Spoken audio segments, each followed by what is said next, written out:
Hello everyone, my name is Shiva Tyagi. I am from Greater Noida. I have done BTech from ABS College, Ghaziabad, UP. I am a GS faculty. I am having more than 4 years of teaching experience in online. I have taught many students of CDS, NDA, FCAT, INET, UPPCS and UPSC. And many of my candidates got selected to All India rank 1, 2, 3, 4 and now becoming an officer. They are serving the nation today. Okay, so let's start with today's session. Today we would see Indian polity and constitution, and within Indian polity there are some list of topics or the content which we are going to cover. First we would see in the part 1 introduction and philosophical aspects, then we would see what of majority, then we would see nature of Indian constitution, मतलब हिंदी में बोल सकते हैं इसको कि भारतीय संविधान का स्वरूप कैसा है, right, whether it is a flexible or rigid one or federal or unitary wise. Then we would see making of Indian constitution, ठीक है, द कॉन्स्टिट्यूएंट असेंबली, संविधान सभा इसकी बैठक कब हुई थी, इसका इतिहास क्या क्या है, ठीक है, इसके प्रमुख कौन कौन थे और उनका उद्देश्य क्या था, ठीक है, आइडियोलॉजी के बारे में हम डिस्कस करेंगे। फिर डिस्कस करेंगे सोर्सेज ऑफ इंडियन कॉन्स्टिट्यूशन, भारतीय संविधान के स्रोत। फिर हम देखेंगे फ्रेमवर्क ऑफ इंडियन कॉन्स्टिट्यूशन। फिर हम देखेंगे union and it's territories, citizenship, नागरिकता, फंडामेंटल राइट्स, ठीक है, तो ध्यान से सुनेगा और मैं आपको गारंटी देता हूँ अगर जो आप इस क्लास को कर लेंगे, नोट्स बनाएंगे, अच्छी तरह रिवाइज करेंगे, प्रीवियस ईयर क्वेश्चन पेपर जो हम करा के जिसको करके जाएंगे तो डेफिनेटली आप सारे के सारे क्वेश्चन एकदम सही मार्क कराएंगे, ठीक है। इससे यूपीपीसीएस में मेंस में भी क्वेश्चन आते हैं लिखने के लिए और यूपीएससी में मेंस में आते हैं, ठीक है। और बाकी अदर एग्जाम में पुलिस, एसएससी, एनडीए, सीडीएस में एमसीक्यू टाइप क्वेश्चन आते ही आते हैं, ठीक है। इसको हम डिटेल में करेंगे। अमेंडेबिलिटी, जुडिशियल रिव्यू, रिट्स और बेसिक स्ट्रक्चर तो जो दिया गया था केशवानंद भारती बनाम केरल केस में 1973 में, बहुत इंपॉर्टेंट जजमेंट है। फिर हम देखेंगे directive principle of state policy, fundamental duties, मौलिक कर्तव्य, the union executive, the president, the vice president, the prime minister and controller and auditor general of India. क्या हम देखेंगे इनके लिए क्या क्या पार्ट्स हैं, कौन कौन से आर्टिकल इनसे डील करते हैं, क्या लिमिटेशंस हैं और इनके क्या क्या फंक्शन कार्य हैं। फिर हम देखेंगे यूनियन लेजिस्लेचर्स, पार्लियामेंट, ठीक है, राज्यसभा, लोकसभा। फिर देखिए जुडिशरी, न्यायपालिका के बारे में, स्टेट एग्जीक्यूटिव, ठीक है, कार्यपालिका के बारे में, यूनियन टेरिटरीज के बारे में देंगे। फिर सेंट्रल स्टेट रिलेशन जो कि अपना पे बहुत important, very very very important topic है। इसमें यूपीएससी या यूपीपीसीएस मेंस में क्वेश्चन आता है लिखने के लिए और बाकी अदर एग्जाम्स में भी एमसीक्यू टाइप क्वेश्चन आते हैं, इसको हम बहुत सेल्फ गवर्नमेंट। फिर RPA 1950, representative of people's act. फिर हम देखेंगे ज्योग्राफी, ज्योग्राफी जो कि अपना पे बहुत महत्वपूर्ण है, ठीक है, तो इसमें हम पूरा देखेंगे फिजिकल ज्योग्राफी पूरा देखेंगे। फिर हम देखेंगे इंडियन ज्योग्राफी पूरा मैप के थ्रू अच्छे अच्छे से इमेजेस के थ्रू पीपीटी बना के इसके कॉन्सेप्ट को पूरा अच्छे से समझेंगे। इंडियन ज्योग्राफी पे हम देखने वाले Indian location, setting and physiographic reasons, location, size और रिलेशनशिप के बारे में। नदर्न माउंटेन्स के बारे में, ग्रेट प्लेन्स को अच्छी तरह पढ़ेंगे, पेनिनसुला, प्लेट्यू, उनको इंडियन पठार भी कहते हैं। फिर ड्रेनेज सिस्टम से पता चलता है वहाँ की टाउन प्लानिंग के बारे में, ठीक है, करंट से रिलेट करेंगे, स्मार्ट सिटी के प्रोजेक्ट के बारे में, Himalayan reverse, peninsular river, vegetation, agriculture and resource and geomorphology. हम देखेंगे इंटरनल स्ट्रक्चर ऑफ अर्थ, हमारी अर्थ कैसे बनी है, बिग बैंग थ्योरी से कैसे आग के गोले से आज फिर इसमें लाइफ पॉसिबल हो गई और आज हम यहाँ पर रह रहे हैं, ठीक है। टाइप ऑफ रॉक्स देखेंगे हम, igneous rocks, sedimentary rocks, metamorphic rocks होते हैं, ठीक है। कुछ इसमें थ्योरीज देखेंगे, sea floor spreading plate tectonics theory, ठीक है, अल्फ्रेड बगनर की थ्योरीम्स देखेंगे इसमें। वेदरिंग एंड इरोजन देखेंगे, important land forms, atmosphere, climatology, ठीक है, इसमें कंपोजिशन क्या होते हैं, स्ट्रक्चर क्या होता है एटमॉस्फेयर का, उसमें कौन कौन सी प्रेशर बेल्ट्स हैं और इंपॉर्टेंट क्वेश्चन आते हैं, डायरेक्ट क्वेश्चन आते हैं, the place where we are living, ठीक है, इसको हम डिटेल में जानेंगे, ठीक है, जिसको हिंदी में प्रस्तावना भी बोला जाता है, इसको उद्देश्य का भी बोला जाता है, क्यों बोलते हैं आइए समझते हैं। उससे पहले हम देखेंगे क्या है ये हमारा प्रेम्बल, प्रस्तावना, ठीक है। तो इसमें बहुत इंपॉर्टेंट वर्ड्स हैं जैसे sovereign, socialist, secular, democratic, Republic. ये खाली वर्ड्स नहीं, इसको हमको मतलब भी समझना है क्योंकि मेंस में से क्वेश्चन लिखने के लिए आता है, ठीक है। और एमसीक्यू टाइप क्वेश्चन आएंगे, सोवरन का मीनिंग देखेंगे, मीनिंग दे देंगे वो मैच द फॉलोइंग करने के लिए, सेकुलर का डाल देंगे, डेमोक्रेटिक लोकतंत्र का डाल देंगे, ठीक है। अगर जो हमें इसका सही मीनिंग नहीं पता होगा तो हम गलत मार्क करके आ जाएंगे। तो ठीक है, इस टॉपिक को कर लीजिए और आपको करने के बाद 10 से 12 नंबर आपके पूरे फिक्स हो जाएंगे, ठीक है। तो चलिए मूव करते हैं प्रेमल की तरफ। तो पहले हम देखते हैं प्रेमल, प्रेमल है क्या, प्रस्तावना है क्या, जानेंगे, ठीक है। सोर्स ऑफ द कॉन्स्टिट्यूशन, संविधान के क्या स्रोत है हमारे, फिर हम जानेंगे इसका नेचर, स्वरूप कैसा है प्रेमल का, फिर ऑब्जेक्टिव ऑफ कॉन्स्टिट्यूशन, संविधान के क्या क्या उद्देश्य हैं। इसमें हम देखेंगे वेरी वेरी इंपॉर्टेंट, एंड में पूछूंगा, अगर जो आपने सही बता दिया तो इसका मतलब आपने क्लास को ध्यान से देखा है और आपके कमांड इस टॉपिक बहुत अच्छी हो गई है, अब आप एग्जाम में सारे क्वेश्चन सही करके आएंगे, ठीक है। पहला क्वेश्चन है, is preamble part of the constitution, क्या प्रस्तावना संविधान का भाग है, यस और no, if yes why yes, if no why no, ठीक है। रीजन बहुत इंपॉर्टेंट है, वेदर प्रेमल इज अमेंडेबल, क्या प्रस्तावना में संशोधन किया जा सकता है, तो बताइए क्यों हाँ क्यों ना। Whether preamble is the part of the basic structure, क्या प्रस्तावना संविधान के मूल ढांचा का हिस्सा है, देखेंगे, मूल ढांचा वगैरह ये सब हम देखेंगे। देखिए चलो स्टार्ट करते हैं। जैसा हम जानते हैं कि हम जो भी काम करते हैं उसके पीछे कुछ ना कुछ उद्देश्य होता है। आज आप यहाँ क्लास में बैठे हैं, इसको देख रहे हैं, तो आपका उद्देश्य है कि हमें सिलेक्शन लेना है, ठीक है। किसी का उद्देश्य होता है कि वो अपने कंधे पर 2 स्टार देखना चाहता है, कोई 3 स्टार देखना चाहता है, और किसी का बड़ा उद्देश्य है वो अशोक स्तंभ देखना चाहता है, और कोई आईएएस की कुर्सी पर बैठना चाहता है। तो ठीक ऐसे ही एक उद्देश्य के साथ हमारे संविधान सभा की तीसरी बैठक 13 दिसंबर 1946 को हुई थी, जिसके प्रमुख थे, मुखिया थे जवाहरलाल नेहरू। उन्होंने इसी बैठक में ये प्रस्तावना, जिसको पहले बोला था ऑब्जेक्टिव रेजोल्यूशन से ली गई है, उद्देशिका को प्रस्तुत किया था।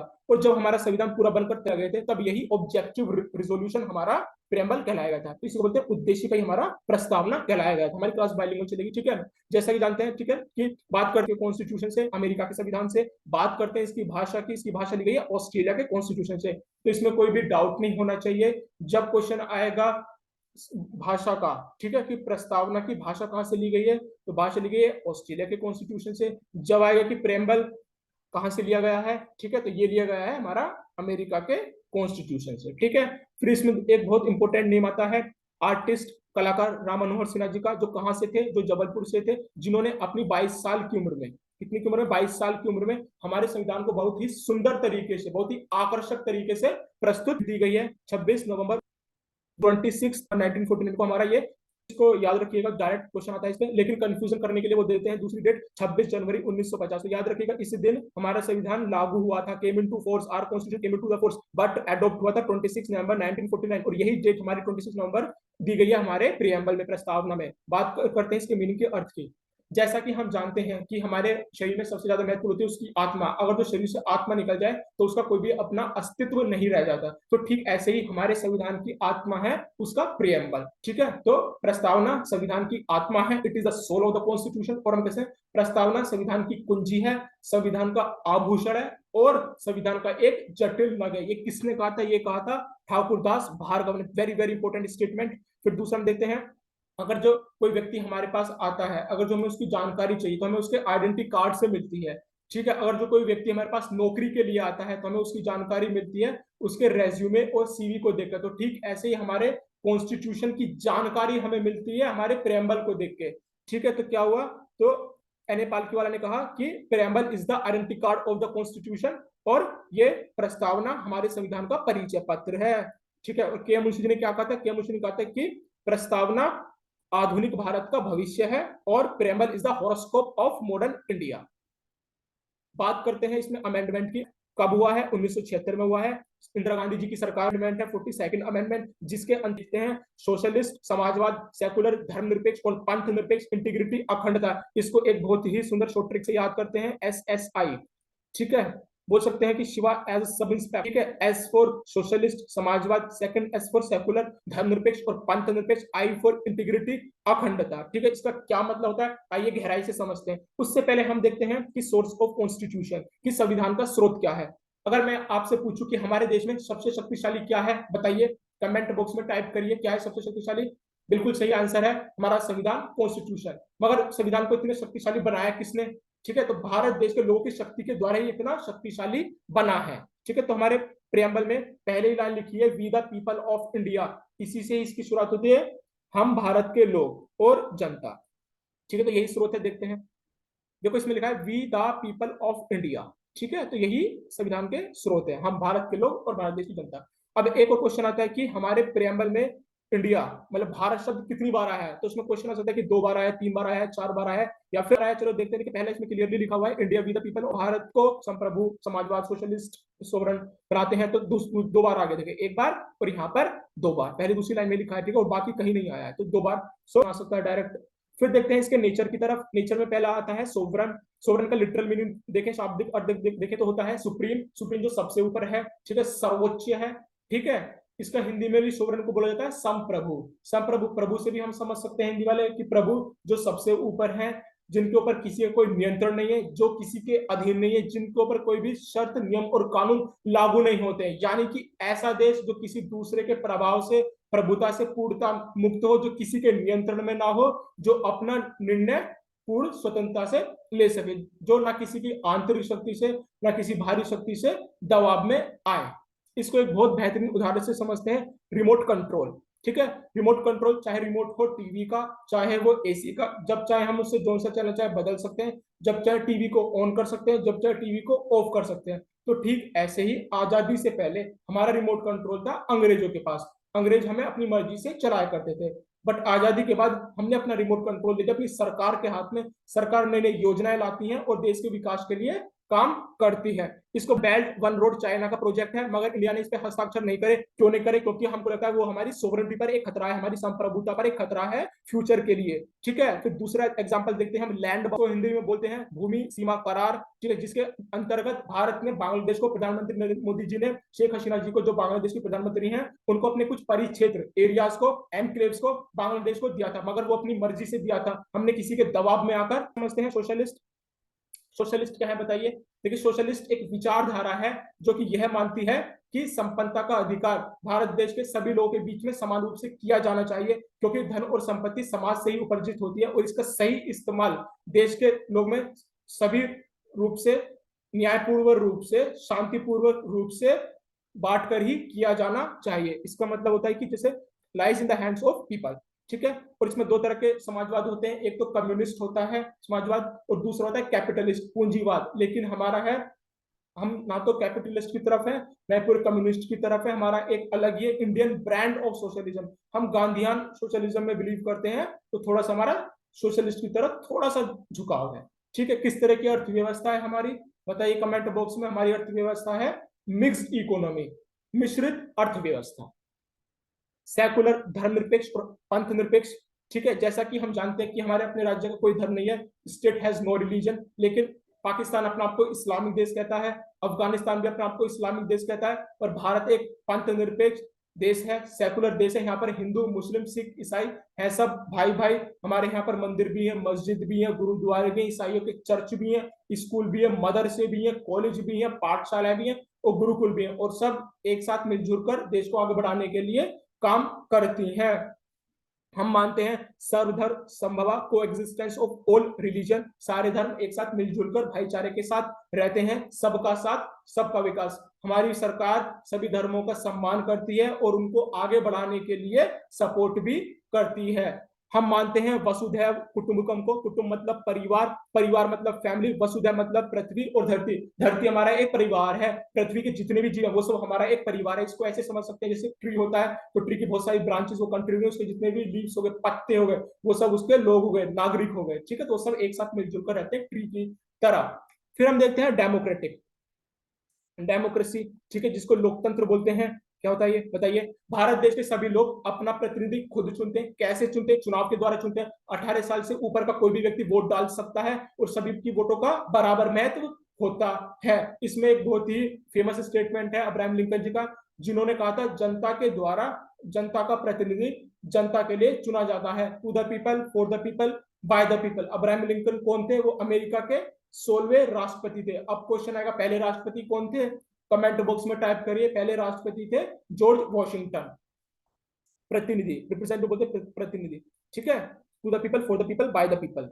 फिर देखते हैं हम रिपब्लिक। रिपब्लिक होता है गणतंत्र। गणतंत्र दिवस जैसे हम सेलिब्रेट करते हैं, तो क्या मतलब होता है इसका? भारत देश के सभी नागरिक प्रत्यक्ष अप्रत्यक्ष रूप से, डायरेक्ट और इनडायरेक्ट वे में अपना प्रमुख खुद चुनते हैं। ठीक है। मतलब वे नहीं है, हम वंशवाद के पूर्णतः खिलाफ हैं। जैसा कि हम जानते हैं आजादी से पहले राजा महाराजा हुआ करते थे, तब वंशवाद राजा का बेटा ही राजा बना करता था, मगर हमने उनको बहुत पहले ही टाटा बाय बाय कह चुके हैं। ठीक है। अब कोई भी चाय बेचने वाले प्रधानमंत्री बन सकता है, अंबानी का बेटा प्रधानमंत्री बन सकता है, मजदूर की बेटी भी आईएएस बन सकती है और अंबानी का बेटा भी आईएएस बन सकता है। फिर आगे देखते हैं ऑब्जेक्टिव्स ऑफ कॉन्स्टिट्यूशन, संविधान के उद्देश्य। ठीक है। उसमें पहला आता है जस्टिस। जस्टिस, जस्टिस हिंदी में बोलते हैं इसको न्याय। हमारे संविधान में 3 तरह के न्याय की बात कही गई। कौन कौन से होते हैं? सोशल, सामाजिक, इकोनॉमिक, आर्थिक और पॉलिटिकल, राजनीतिक। ठीक है। जैसा कि हम जानते हैं कि हमारे देश में बहुत सारे रंग, रूप, वेशभूषा, भाषा, बोली, जाति, धर्म, पंथ है, मगर इनके आधार पर कोई भी भेदभाव नहीं किया जा सकता है। आर्थिक रूप से देखें, इकोनॉमिक रूप से सबके लिए समान अपॉर्चुनिटीज हैं, अवसर हैं। कोई भी, चाहे वो पुरुष हो, वो भी एनडी के एग्जाम देके लेफ्टिनेंट बन सकता है, और महिला भी एनडी के एग्जाम देके लेफ्टिनेंट बन सकती है। मजदूर का बेटा भी आईएएस बन सकता है, अंबानी का बेटा भी आईएएस बन सकता है। बात करते हैं लिबर्टी की, और ये जस्टिस कहां से लिया गया था, आ सकता है, तो बहुत इंपॉर्टेंट है, इसको याद रखिएगा। ठीक है। और फिर देखते हैं लिबर्टी, ये लिबर्टी कहाँ लिया गया, किस लिया गया, फ्रेंच कॉन्स्टिट्यूशन से। सब कौन से शब्द से लिया गया, मतलब स्वतंत्रता, किस चीज से स्वतंत्रता, एब्सेंस ऑफ दमनकारी नियंत्रण एवं प्रतिबंधों से स्वतंत्रता, अपने बिलीफ की, विश्वास की, ठीक है, धर्म की, एंड वर्शिप की, उपासना की, ठीक है, कौन कौन से विचार की, अभिव्यक्ति की, धर्म की, विश्वास की, उपासना की, thought expression belief faith and worship, 5 तरह की, ठीक है। आज आपका मन करता है बजरंग बली की पूजा करें, कर सकते हैं। कल आपका मन करता है श्री राम जी की पूजा करें, बिल्कुल कर सकते हैं। ये निर्णय लेने के लिए आप पूर्णतः स्वतंत्र हैं। फिर हम बात करते हैं इक्वलिटी की। इक्वल, ठीक है, समता, इसको बोलते हैं समता।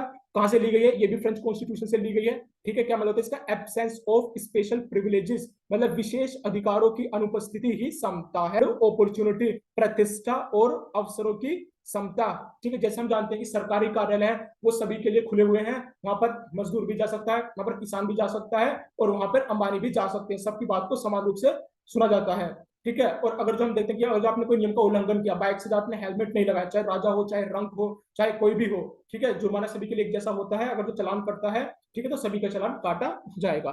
फिर देखते हैं हम डिग्निटी ऑफ इंडिविजुअल, ठीक है, व्यक्ति की गरिमा, unity and integrity of nation, ठीक है, एंड फ्रेटर्निटी, फ्रेटर्निटी बंधुता, फीलिंग ऑफ ब्रदरहुड, ठीक है। देखो इंटीग्रिटी को अखंडता, ये भी 42वें संशोधन के द्वारा जोड़ी गई थी, मतलब बोल सकते देश की एकता, यूनिटी और अखंडता, ठीक है, और बंधुता। बात करते हैं फ्रेटर्निटी की, बंधुता क्या होती है, फीलिंग ऑफ ब्रदरहुडनेस, ठीक है। जैसा कि हम जानते हैं कि हमारे देश में बहुत सारे रंग रूप वेशभूषा भाषा बोली जाति धर्म पंथ है, पर इस पूरी विविधता में एकता लाने के लिए भारत देश के सभी नागरिकों के बीच में आपसी भाईचारे की भावना को बढ़ावा देना ही बंधुता है। और इसी बंधुता से ही व्यक्ति की गरिमा और देश की एकता को बढ़ावा मिलता है। यूनिटी इन डाइवर्सिटी, विविधता में एकता, ठीक है। तो चलिए देखो, अब वो 3 क्वेश्चन जो हमने देखे थे उसको सोल्व कर लेते हैं, ठीक है। देखो, इस preamble part of the constitution, ठीक है, बिल्कुल preamble part of the constitution है, राइट, इसका भाग है, तभी तो इसमें दिया गया है, ठीक है।